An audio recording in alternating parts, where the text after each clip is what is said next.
guys. I love Tuesdays. It is time for Stall Talk. Man, these things just keep adding up. We are at episode number 27, and this week is going to be another fire topic. On fire. Last week, we talked about how do you go fast? Like you want to go fast, but every cell in your body is saying, safety up, slow down. This week, we're going to talk about how to harness our inner Ricky Bobby that only wants to go fast. And, you know, Ricky Bobby's motto, I love that movie, by the way, Talladega Nights, was if you ain't first, you're last. Well, I think sometimes we need a little extra ambition and something to pump us up and motivate us. But for those of us who have an abundance of motivation, how do we temper that? Especially for the sake of our horse. When our horse is either not ready, so not mature enough to handle all of the gears, or we need to go back and repair some things. Maybe we need to work on the transmission. We need to reprogram some things. Like there's a short in the wiring system. I'm trying to relate horses to cars right now. If you're like me, you've driven a few older vehicles in your life, and sometimes, you know, things don't fire on all cylinders. And sometimes it can feel like that way with our horses. So if you're watching right now live, welcome. This is Stall Talk. We've been doing this every Tuesday. We are sponsored by Merhow Trailers. Let's get going. All right. So my co-coaches today, Michael Richardson, he's already here. Michael, star of the TV show, Gift of the Horse. Man, I'm learning so much from you this year. So thank you for being here once again. Thank you. And Leanna Ray. I've been saying she was a behavioral neuroscientist, but she comes from relational neuroscience. So I'm also learning a tremendous amount from Leanna. She may or may not be with us yet. I'm here. Oh, good morning, sunshine. Good morning, sunshine. Hello, you look fabulous. Thank you. As always. So do you. Well, Love thank these you. talks. Yes. So you're definitely bringing us all up. Like the entire industry has an opportunity to learn from you. And I'm so thankful that you and Michael are here. It's just fascinating. You blow our mind every week. Well, same, just like everyone else, and hearing everyone else's experiences. Again, I'll reiterate, that's why communities such as Stall High are so essential to all of our growth. Every single one of us having these community conversations. We all help each other grow. I was listening to a little YouTube this morning, and he talked about lifelong learning. Yes. That's the key to the future. You want to succeed? Decide right now, you will be a lifetime learner. Yes.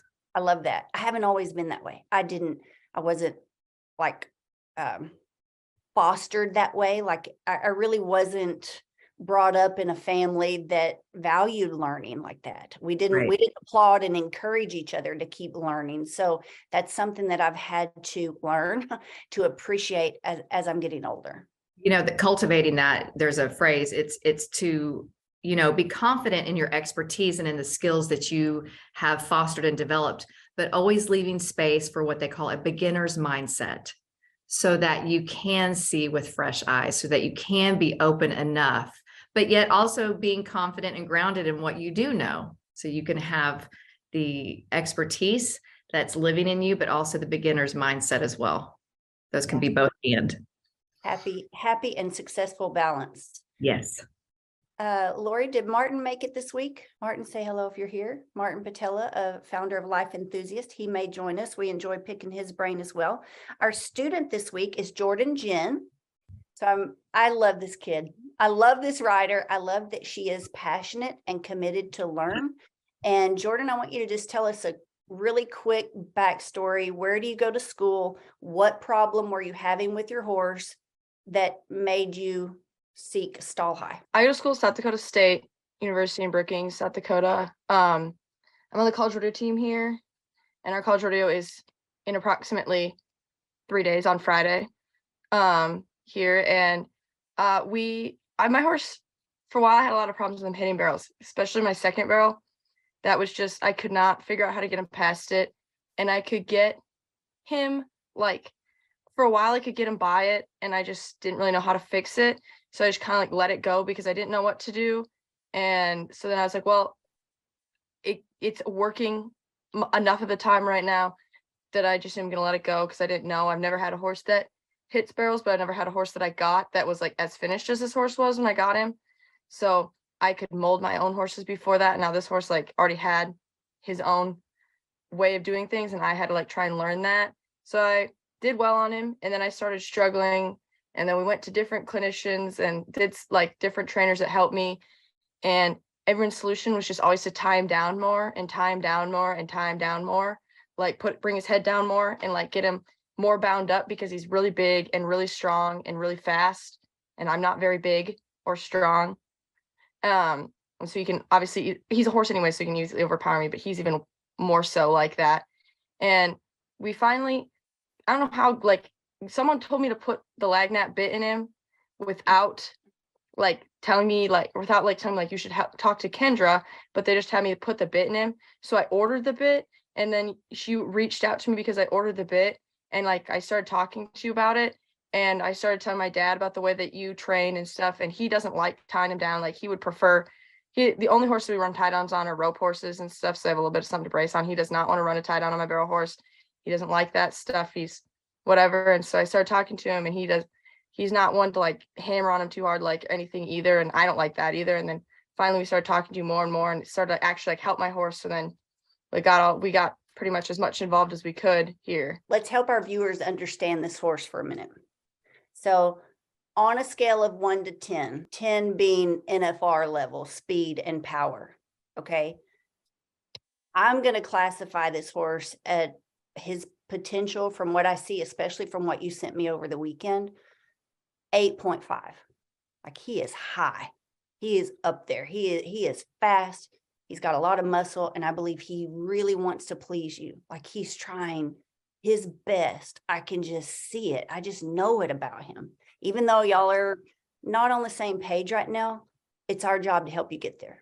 And I'm so proud of you for investing in yourself rather than going out there and going through all these random products and devices. You're investing in wisdom. And so I'm super proud of you for doing that and being open and willing to learn, even though sometimes that's hard to do because it challenges us, you know? Yeah. So where would you, compared to your other horses, if I rate him an 8.5, where would the other horses rate? Like he was a big step up for you, right? Yeah. So I had a couple, like my dad when I was in high school or whatever, we bought some cheaper horses just so I had some, like I had a nice horse that he was probably like a 5 or 6. Like I placed the high school rodeos and stuff on him a bunch, and he got to college and he was usually like top 20, top 30 or so out of like the 100 girls or whatever, but I wasn't making short rounds on him or anything. So we went out and bought a different horse, and that horse has the potential. He had the potential to be like probably a 7.5 to an 8, like not quite as big of a step up because he was a little late, like started a little later on the barrels and stuff. He was a team roping horse, and they started him on the barrels.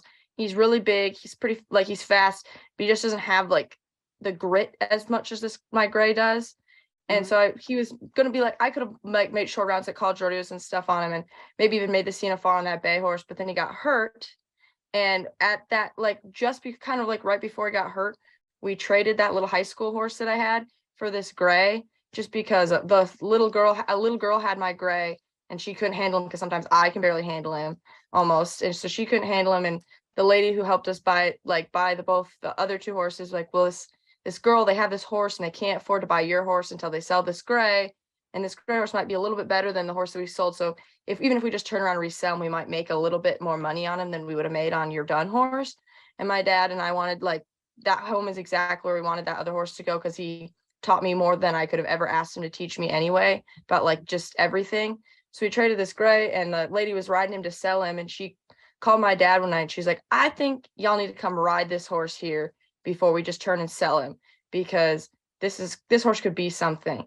And a pretty big trainer that's trained some really, really nice like NFR horses, like horses that have been to the NFR and stuff, rode my gray one time at this clinic that we went to, and he told me, he said, this horse is a horse, like if we put a right now, even if we put a jockey that can ride some of the tougher ones, like someone like Stevie Hillman who can sneak him by stuff, and like a really good jockey, this horse will take her to the pay window at pro rodeos. So he has it. He's just.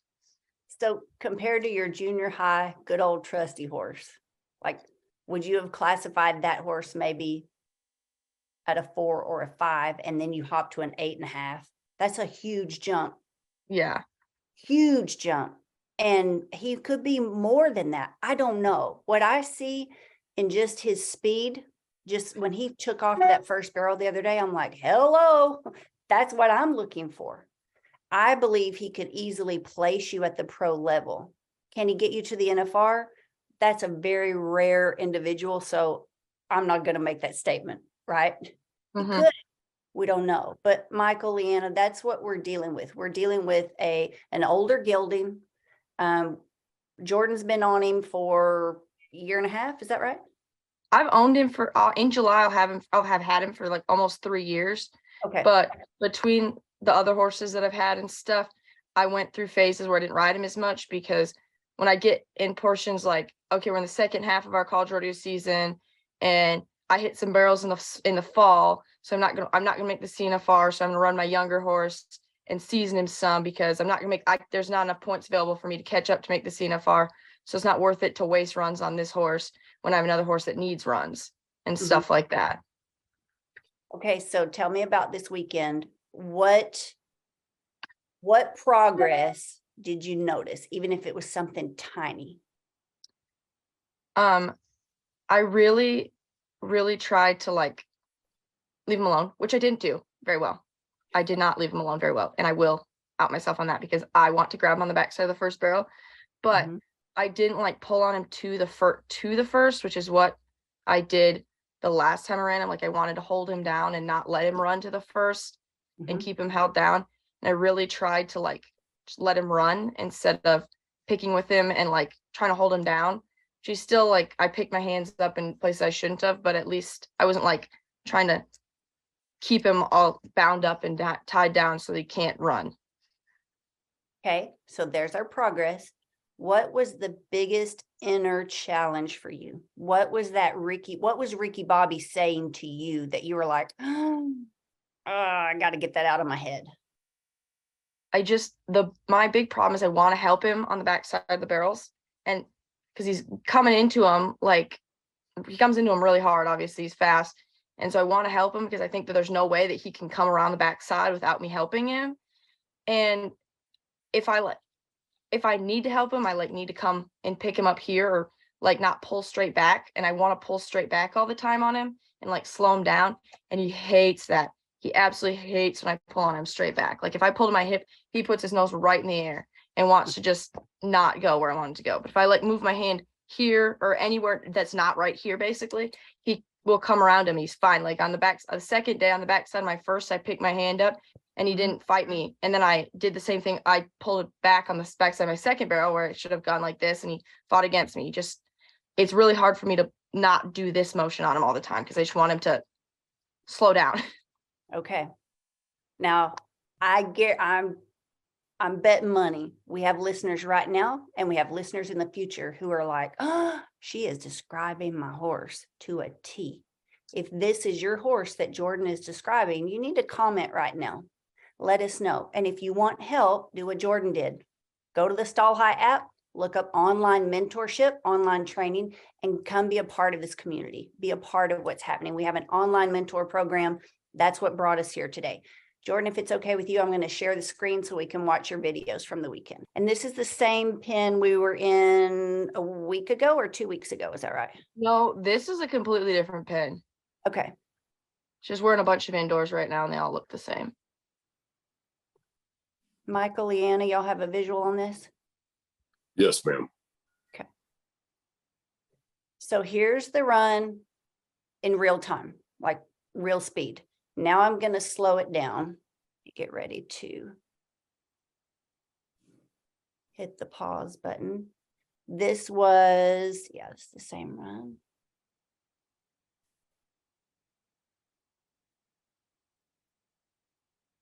Jordan, sometimes when you're making progress and it doesn't come together, or when they clock slower, I think we have to battle that inner Ricky Bobby that says, you're supposed to be getting faster. Why is it slower? Why am I hitting barrels? If I'm making progress, why does it feel worse right now? So Michael, Leanna, here it is in slow motion. Think about what you want to ask Jordan. Me to go ahead and stop it. Michael, do you have any questions for him? Well, first of all, Jordan, I commend you for reaching out and becoming part of Stall High. This is just an incredible opportunity for you and all of us to continue to share and try our best to help people and their horses.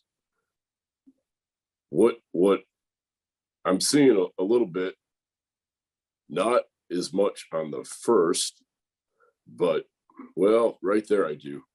When you are coming to the barrel, it looks, when you bring your shoulders to the inside, your weight is pulling this horse, even though you're smaller, it's pulling this horse right into the barrel.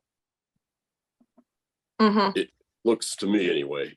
So I might try to and I'll follow your lead on this Kendra, but I might try to sit more centered and not. Now, right there, you almost put your weight in your outside sit bone and your outside stirrup, but coming in, you were kind of leaning to the inside, which collapses between your armpit and your hip. It shortens, you collapse to your rib cage, and that just is enough to draw that horse right into that barrel. So I think if you were to sit up more and stay a little bit more in the center, if anything, drop your weight just a little bit to this outside stirrup, it might help him stand up more, because it looks to be that he's got the speed, obviously, but your weight just is enough to throw him off coming into that first, therefore where he's dropping that shoulder.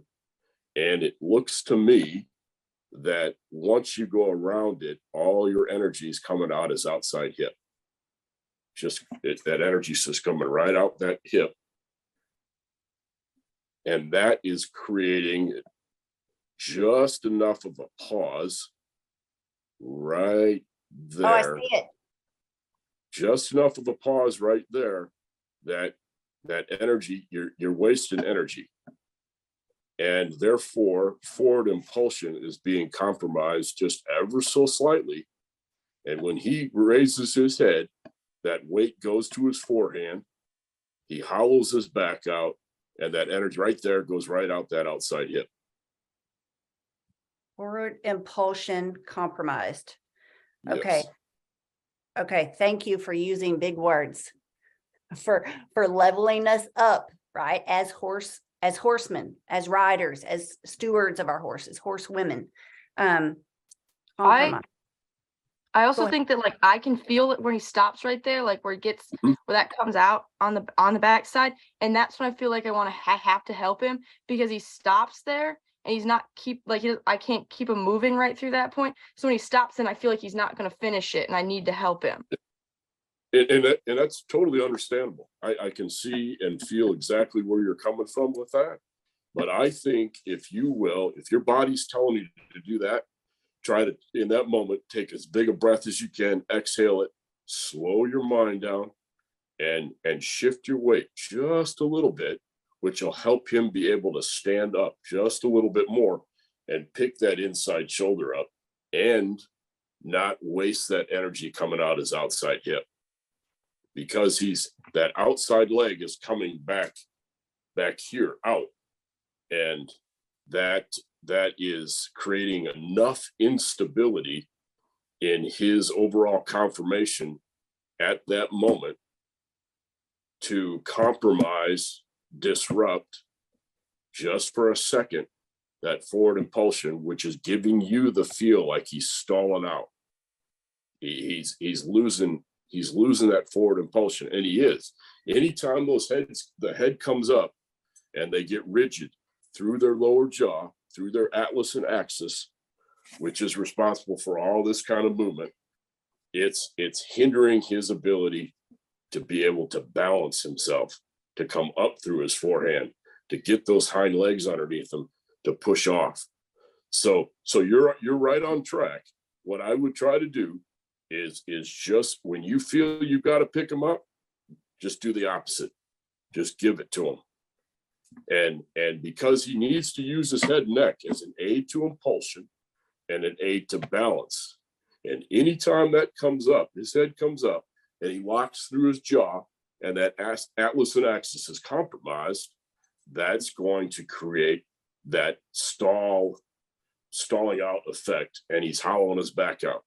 So if you can get up and close your hip angle as needed, but keep your seat centered, and if anything, drop a little weight just to the outside, just for a moment, I suspect you'll see him be able to come into the barrel better and come around the backside, but more importantly than that, not stall out and come out of that straighter, more balanced, and not compromising forward impulsion. I'm nerding out right now. Y'all let me know if you love this. I absolutely love it. I love it. I love it. I love it. 100% agree. Jordan, I believe he is just hitting a really strong bullseye on what you're feeling. Am I correct? Yeah. Okay. He is absolutely correct. Michael, thank you for speaking as a rodeogi. You talked about, I've never heard anybody say it like this. Okay. From your armpit to your hip, from your armpit to your hip, be aware of what's happening. If our rib cage is crunching a little bit, if we're kind of dropping it or compressing, just that little teeny tiny movement. It's just like in yoga. If you've ever taken a yoga class with a skilled, experienced yogi, someone who really knows how to teach you the art of yoga, I personally call it rodeoga, you're going to understand how a very, very micro movement can have a really big result. And so when you start to focus on how those micro movements are happening while you're running, and that's the challenge, right? Just say, can we do it fast? You're first going to identify it slow. And that's what you've been doing, Jordan, is doing the program, slowing it back down to a walk. Your mind is going to tell you, and you've already said it, I don't see how he's going to make it. Like he's going so fast, I don't see how he's going to make it without me. I'm going to challenge you to speed up. I know he's got a pro rodeo motor and I understand what that feels like. And your brain is saying, we're going to run through that wall. He is not going to make it. Is that right, Jordan? Yeah. Okay. Let him go. If he goes through the wall, it's better than him having a bad experience in your hands. The success of a turn is always determined in the beginning. How well your horse can finish any turn depends on how well you can help him navigate the approach. And so by keeping that, Michael's calling it the forward impulsion, instead of worrying about, are we going to make it? Instead, shift your focus on that forward impulsion and keeping that motor rolling. So right now, you see how you're leaning forward and your hind end is disengaged. Your feet are behind you.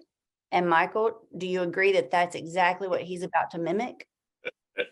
Absolutely. Right here in this still, you have bent your knee and brought your lower leg up. And what he is sharing with me as I'm watching, he needs more support of your outside leg right there. He needs to know if you were just to drop your foot, keep your weight in your heels, that's going to help him not be inclined to let that energy, as you approach the second barrel, come out his left hip. So you're closing your hip angle, but right there, so your leg is still back, even around the barrel, and it doesn't come down till there. And so all his energy is going out his left side. And when you collapse through your rib cage on the right and bring your shoulders to the inside just for that moment, it brings him down, and you're losing energy and forward impulsion right there coming out of the backside of that barrel, getting straight coming into your third. Now right there, his head's to the outside. He's dropping the shoulder, although he's trying, he's doing his best. So go a little more. See right there. See, you dropped your shoulder. This leg isn't supportive. Your outside leg, your left leg, is not supporting him like he needs it to. And therefore, he's trying to do his best.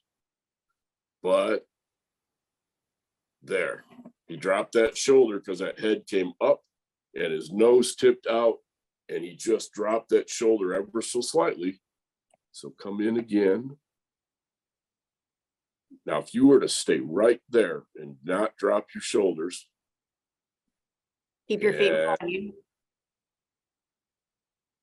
And keep the forward impulsion, right? So hit the gas. Keep the forward impulsion. Yes, Yeah, correct. where you're thinking, as soon as you look at that barrel, Jordan, pick your eyes up and hit the gas. Yep. And every cell in your body is going to say, no, Kendra, I don't feel safe doing that. But that's going to help him, Michael, do you agree? Stay Absolutely. level Yes. and keep traveling enough so that he gets into what I call the safety zone. And I love how you said that. Just center your hips and they'll reflect that. He'll ride more centered, which means he'll reach more instead of activating the turn or turning on his signal a fraction of a second too early. Because the beginning of these barrels can be improved, okay? The angles are not set up for success for him right now. That's why you feel like you have to help him at the backside, Jordan. When you feel confident and competent to fix the approach, the backside will take care of itself. All right, let's keep going. And it will be liquid, so much easier than you think. And they will surprise you at how much they know and how much they're willing to do on their own without you coming to assist or coming to complete the job for them. Can we back it up just for a moment? Yes, sir. That's at all possible. A little bit more, a little bit more, a little bit. All right. Now start coming forward, please. Right there. Right there. He already is going to hit the barrel. See how stretched out he is with that inside fore? I don't see this inside hind, this diagonal pair coming underneath enough to pick him up. And therefore, that's right there tells me he's going to hit the barrel. Because he's stretched out. His balance is compromised just a little bit. And I would like to see him be able to stretch his neck out just a little bit more and lower that head if possible. And I'll elaborate on that in a moment with the rein length. But that's where he's doing it. So it's one of those things that you want to help him understand how he can come back and rate and come back to you. And as he comes back, he stands up. And if he can stand up a little bit more through his forehand right here, he's going to be able to make that barrel come around and keep that forward impulsion and be able to come out the backside of that barrel and have the energy, the impulsion, the power. So you lost power right there, granted, as you hit the barrel, but have the power on that backside to come out, get straight, and run for home. Okay, so let's keep going a little bit. And you'll see there's a direct line on the rein.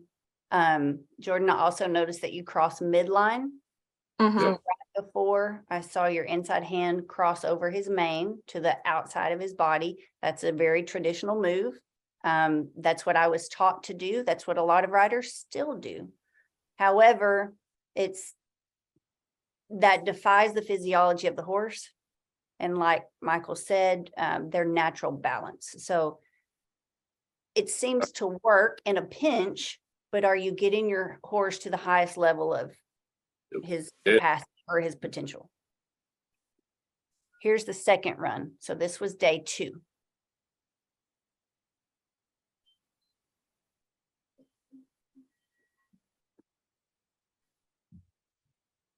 Now we're going to slow it down. And I believe I've got 2 frames coming, which should be interesting to watch side by side.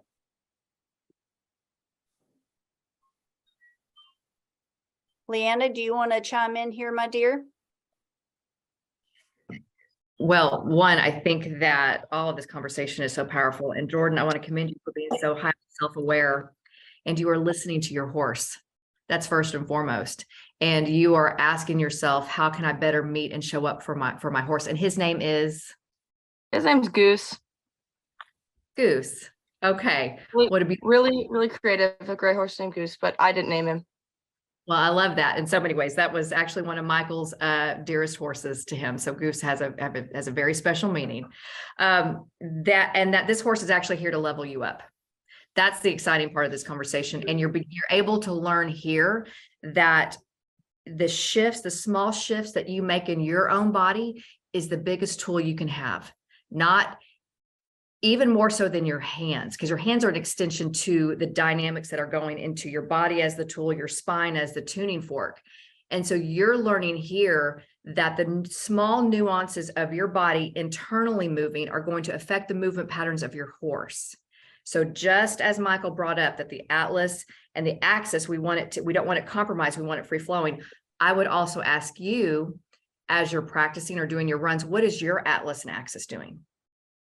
See, because you become a mirror for each other in your movement patterns. What? Hang on. So you said that the internal movements, let me back you up a minute. These internal movements determine. These internal movements and these nuances, these small shifts in your movement shapes the energy of your horse. Okay. And it directly affects the movement pattern of your horse, so that you two are beginning to mirror you're trying to come in sync, and I see it because he really is here. Goose is here to level you up, girl. There is no doubt, which is it's so exciting to know that we're able to witness this and come alongside of you. And for you to learn this information, Jordan, is just going to open up your world, because he's wanting his world to open, but he wants your world to open up as well. So good. Okay, now take us to atlas and axis. You said it must be, for him, it must be free range or fluid. What did you say? And then you connected it to us. Sure. So the atlas and the axis is that whole concept of if that is dynamic and moving freely, so can the rest of the capacity for our spine to move freely as well, right? And then Michael can talk about how it reflects to the horse, but the key component there is when he said, notice the atlas and the axis is compromised. My thought immediately, Jordan, went for you is, I wonder what her atlas and axis is doing, because you become a mirror. Opening up your internal state allows the horse the space and capacity to open up into his as well. And so it becomes not so much a conversation of, I need to help him. Your conversation begins to go in so deeply internal to this somatic place of, I'm here with you. I'm opening my body up as well, right? Or I'm moving my body as well. So the conversation begins to take a more, what I call a somatic conversation versus a cognitive conversation of, how can I help you? I'm going to pull up here. I'm going to do this, right? It's very different. It's like a dance, if you will. And it's lovely to see this and have this kind of conversation, because where else do these kind of conversations happen? I would venture to say not very many places. Okay, Leanna, teach us your ways, oh wise one. All right. So instead of saying to ourselves, I need to help him, lead us in some possible, like what role play with this? What can Jordan be thinking instead? Well, so for example, so let me ask you this, Jordan, out of everything that Michael was reflecting and Kendra, what is something that they said that right now is kind of resonating in you out of curiosity? I was really thinking about like the stability from my outside leg. That makes like Because like when my foot comes back like that, I can't like, I want him obviously keep his hip to the inside and underneath him and everything. And when my foot comes back and isn't on his side, I can't keep his hip underneath him to help him drive himself forward. And I want him to drive himself forward. So he can't, if his hip's not there, like, because I mean, I watch a lot of girls run a lot of horses at that, like, and it's nothing against them. It's just whatever, sometimes the way the barrel horse industry is that they don't have the wealth of knowledge that I've been lucky enough to like, that my dad and my family has like allowed me to expose myself to. They just don't have that or whatever. And so one of the big things that I'm always telling them is like, if you're turning your horse too early and their hip is swinging out, that then they lose all that. And my horse isn't swinging his hip out because he's broke enough and I've trained him enough that he doesn't like do the thing where they turn at their shoulder and swing their whole butt around. But if I don't have my leg there, it's still not underneath him to drive him forward. Good. And Michael, when you were saying that, like he needs the energy or the support of that foot. Some people, I've noticed here in the past decade, people are starting to kind of think like, oh, the outside of my horse is important, but they've thrown the baby out with the bathwater. So they're actually trying to put pressure on that outside, and things are happening too fast, especially on a horse like Goose. He's too strong, he's too fast. And if you over compensate, if you try pressing or using it too much, that's not going to work either. So sometimes, Jordan, just having your legs in the right position, you don't have to squeeze one more than the other, but just having them in the right position, Michael, that helped me understand that's enough support for his energy to stabilize him and to keep him level and square. That was a new visual for me. So thank you for that, Michael. Thank you. And that's it. You just talked about the conversation. Go ahead. No. I was just going to elaborate on what the point that you made with the Atlas and Axis, and what you said, Leanna, is spot on. You're compromising that so much. Well, I don't want to say this. You're compromising it, and it's going all the way down your spine, and it's locking your hips up, and coming out of the backside of that third barrel, your butt comes against that cantle and stalls them out too. Anytime that cantle hits your butt or your butt hits the cantle, you're losing forward impulsion just for a moment. And it's going to get him to where he's going to, arch his back, and the hindquarters are going to come behind and not be able to come and push forward. Okay. Leanna, back to you. Instead of saying, I need to help my horse. Yeah, you're going to be, the language is going to be a gentle shift in language, but it's going to help shape your experience. It's going to now be my legs and my feet are here to support you. You're going to be checking in now with that instead of that thought of, I gotta. You're going to breathe into your legs and your feet, and you're going to visualize, just like Kendra said, how she got that new visual. Our right brain only sees in terms of visuals and sound, right? In our senses. And so now you're going to be able, Jordan, to take that now with you. See, that's in you, and you're going to be now able to take that in there with Goose. And you're going to notice a shift in that responsivity between you and your horse. Absolutely. So good. I like that. Like, talk to your legs, see your legs. I was telling Lori, who was here over the weekend, my last little road yoga class that I did, we were doing these sun salutations. So it starts with down dog, and then you go into a plank, and then you're supposed to lower down. It doesn't matter how you do it. If you need to drop your knees, that's fine, but you're supposed to lower your whole body down to the floor very slowly. That's tricky for me to do because I lacked a lot of upper body strength until this one instructor said, just the other day, and I was like, whoa, it works. She said, I want you to think about your legs right now. See, I'm thinking I'm lowering down. So I had all of my emphasis on my arms and my upper body, trying to control that. She told me to use my legs, like strengthen your legs as you lower down. And I was like, whoa, that's so much easier. Now I can do it and I'm not struggling and I'm not collapsing and I don't have to lower my knees first, simply because she shifted my focus to my legs.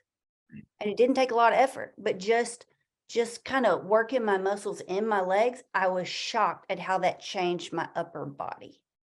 That's crazy. So Jordan, are you willing to try that? Yeah. Yeah, that makes I think because obviously I know that I don't want my chest down on his neck where I kind of have it right now in that video where I'm leaned up against him and lean down on him because he does. I mean, I'm trying not to make excuses that he's big, strong, and fast, but he is. And whatever. And and it's getting better because my other the other saddles that I had before what I'm riding in now, even more so let my legs get behind me or whatever. But I'm always thinking about trying to keep my chest up and keeping my chest up but around the barrels. And obviously that's not working because I'm still not doing it.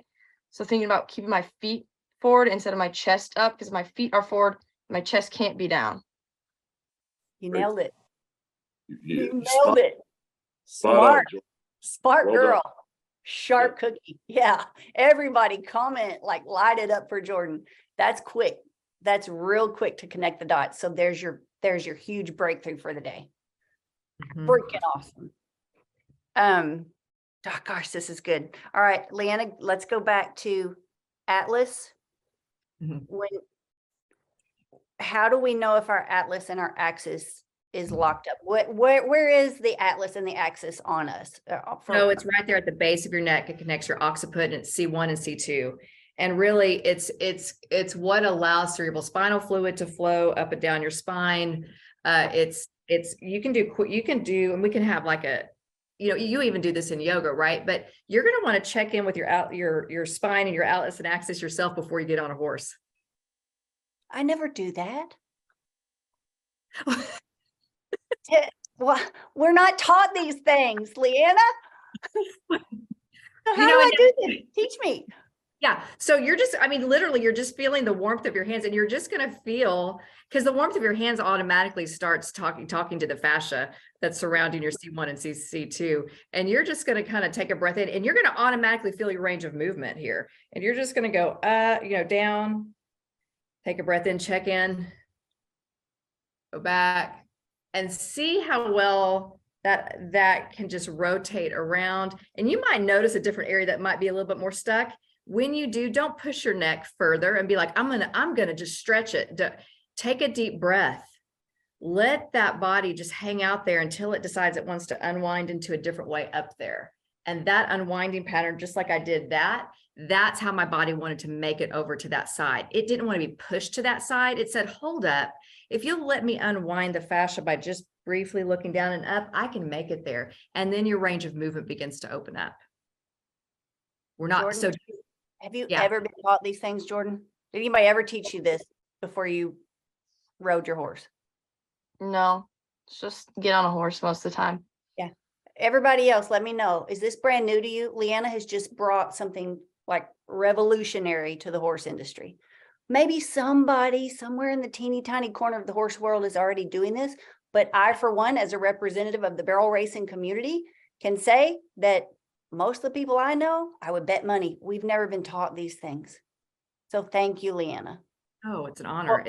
I'm learning as much from you guys, every one of you, and Jordan today. I've learned so much from you. How long do we need to spend doing this, and how soon before we climb in the saddle? It's interesting because it's also our intention. It's that gentle checking in. And you're just honoring that check-in. And so you can do it anytime where you're like, now's the time. Follow your intuition, follow your inclination. It's not a protocol, because we're teaching you also here to tune in, right? And go, I feel the need to do that now. Do that because there's a reason. Go ahead, Michael. Yes. I'm just going to ask you though, what effect do you think this has in the occipital bone? Oh, tremendous. Occipital bone, our ability, our vision to open up, right? Because we know when we get under stress, we get into ocular lock, we lose that peripheral, right? So yes. And our optic nerve goes, by the way, straight through our amygdala, our hippocampus, and it goes straight back into our brain, Our amygdala is our feeling and our emotions, and our amygdala, and then our hippocampus is our memories. So, you know, when you can work with that occipital and opening that up, you have opened up your field of vision, especially with your breath. This is crazy. This is so flipping cool. I'd like to pop in with something, may I? Hello, Yeah. hi, Mark, you made it. Yeah, oh yeah, I'm here. There's a really interesting therapy out there. It's called Atlas Prophylax. That's ATLAS, and Profi, PROFILAX. And it's .ch, not .com. It's in Switzerland, but there are Atlas Prophylax practitioners kicking around North America. They're rare, but they're available. And it's a really super interesting thing. When we are born, we often are born with a locked up, out of position atlas. And if you could visualize your skull as if it were a golf ball and it's sitting on a ring, that's the atlas. And it's supposed to be aligned over top of the opening between the skull and the spine. And when it's offset, it's as if you were misaligning, it's hard to illustrate here, misaligning two round things that are supposed to fit over top of one another. But if it's shifted laterally, then you're blocking. And if it's rotated, you're also blocking. So you may find some people who are permanently off. They just don't, their nose doesn't necessarily go straight. It goes just off a little angle and more. And so anyway, there are these ligaments that are between your skull and your neck, and an Atlas Prophylax procedure loosens these so much, it feels like a jackhammer when they're doing it, but it's not quite as bad. But anyway, this procedure loosens these bands that are holding it locked. And when that's unlocked, all of a sudden this whole thing settles over top of itself as it was meant to be, as opposed to where it is held today. Like, for example, myself, I mean, I'm speaking from experience. I spent probably $50,000 on chiropractic, going every 5-6 days to put myself back together because my C2 would never line up. Well, I had the Atlas Prophylax, and that was the last time I needed to see a chiropractor. Thank you, goodbye. What? Well, go figure. And we never, like, we just don't think about these things. Like, we don't think about, Michael started this session today with from your armpit to your hip. What? Who thinks about the space between their armpit and their hip when you're in the horse? No, we don't, because we get ahead of ourselves and we think about there's 5,000 added today. I'm going to win it. Our Ricky Bobby comes out. If you ain't first, you're last. Look at that shiny belt buckle that your friend just won. Look at that new horse. Our brain's all over the place instead of understanding what is crimping the flow. And when we get into the root issues, guys, it is liberating. It's encouraging. It's exciting. And to think about the impact and the result we're now having with horses and the opportunity that we have at Stall High, you know, as a community of people who care to have these conversations, that is what blows my mind. Martin? I'd like to throw in one thought, which is this. I think Jordan's riding in fear. And she's locked in the fight or flight fear sort of a thing as she's going. She's got the race mode on. She's just, oh my God, I'm going to die through this corner. And we need to try and help her put herself out of the sympathetic lock. And Leanna just said something really wonderful about this Atlas stuff, because when you loosen it, you actually are helping to come out of that. Okay. But the other thing is you can do several exercises that can help you just before you get on the horse, so you're not so freaked out from what's about to happen. Okay. So when you're asking Jordan to put the gas on, that's like, I'm gonna die. No, can't do it, right? She needs to unwind herself from being in that panic mode somehow. 3 tools I have. One is diaphragmatic breathing. Breathe into your belly for a good 3 minutes to just really let go of your fears. Second thing is this lock that East Indian yogis have discovered, which is you take your tongue and you roll it up and make it touch the soft part of your palate. So you can feel your palate, you know where the edge of the hard palate ends and the soft is further back in your mouth. So you need to get the tip of your tongue rolled and pushed far enough, and you hold it there as you breathe. Mhm. It's a weird thing, but that's what sets the parasympathetic in action. Okay, don't tell us what the third is. We're gonna leave a cliffhanger. That's gonna keep them coming back next week. So Sure. 3 tools. Lori, sounds like we've got a whole different clinic shaping up here. And if this has helped you today, speak up. Let us know. We want to hear the feedback. I want to know what you heard today that you've never heard before. What do you agree with? Do you disagree with anything? It's okay to let us know that too. Reach out to us, info@stallhigh.com. You can comment on these videos. The best way to reach us though is info@stallhigh.com. Every week I'm like, man, how can it get any better? How can we keep climbing higher and higher? And you guys just did it. Martin, you as well. Martin Patella, founder of Life Enthusiast. Thank you. Leanna, Michael. It's crazy. This is awesome. Jordan, let me hear from you. Has this helped you? Yeah, it's given me a lot to think about and stuff. My dad and I were talking about, the only thing that I was gonna ask you about is, so obviously like we do a lot. I slow work the gray horse most of the time. Just like walk, trot him, lope, but like walk, trot him. I don't even lope him through the pattern ever really at home.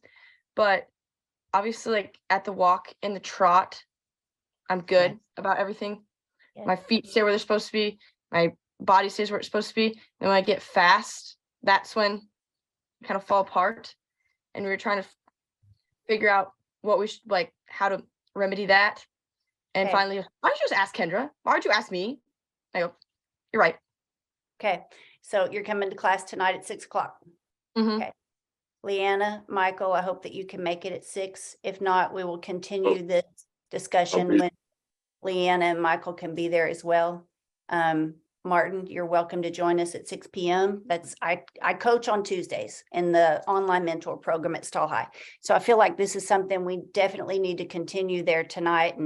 And let's dig a little deeper into the techniques and getting you ready to make that. Now, you're handy.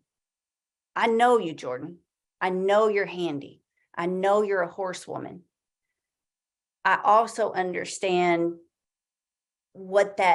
how even as skilled as we are, right? Even with accomplishments and having ridden a lot of horses, it can still be scary sometimes. And you have a horse with a lot of speed. And when they take off like that, I think that is part of the challenge, is that we battle this inner voice that says, you're not going to be safe. There's no way he's going to make it. There's no way he can, this ground's not going to hold him. That's what I battle with. The ground's not going to hold us. There's no way the ground can hold us. And that's something that I internally have to overcome on a regular basis. So Martin, thank you for calling her out. Even though Martin's being kind of tough on you, he's also calling your team of coaches together. Like, it's our job to help her. We need to equip this rider with the tools she needs to overcome that fear. And sometimes we're not even cognizant of the fear because we're thinking about the buckle, the 5,000 added, I got to help him. And you're not checking in with your body enough to where part of your body's going, oh, bit, holy bit, we're going fast. So do you agree that that's a true statement? Do you have some level of intimidation or fear going on? Yeah. Oh yeah. My dad tells me all the time that he thinks I'm not afraid of the horse in general. Like, he's the nicest bridle horse I've ever ridden. Like, I was warming him up and whatever, I take him barrel races and I'll like be warming him and my bay horse up and like riding one of them and pony the one. My friend Ann, we were at a barrel race the week. She said, you have more control over both of those horses at one time than everyone else in this arena has over all of their horses, because they're both just so handy, broke, and like nice. He's the nicest bridle horse I've ever ridden. Like, just in my hand, like soft, feels like Chris going a hot pan, as you say, most days.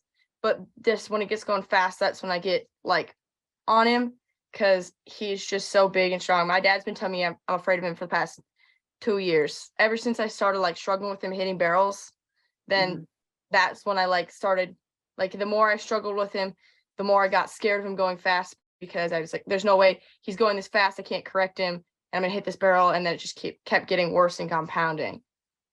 And I was kind of over that as much, but I have not gotten over it as much. Well, I'm so glad you're part of Stall High. Like Michael said, it's an honor, and Leanna said it too, to be on this journey with you. Michael Richardson, Leanna Ray, Martin Patella, Lori Roth, Jordan Jen. It's been a great Stall Talk. Thank y'all so much for being here. Thank you for watching. If you want to be a part of what's happening, if you want to be a part of this, it's like a movement now. Like it's a group of riders who are passionately seeking wisdom. We're not opposed to products and supplements when they work, but I've certainly gotten caught up in the whole rat race of the competition and the performance. It seemed like I was missing the obvious. So if this has your attention and we have your ears forward, download the Stall High app, look for online training. It may say virtual training. That's where you can find information about our online mentor program. We would love to meet you, learn more about your horse, and help you as much as we can. Thank you, everybody, for being part of Stall Talk. This was a great one.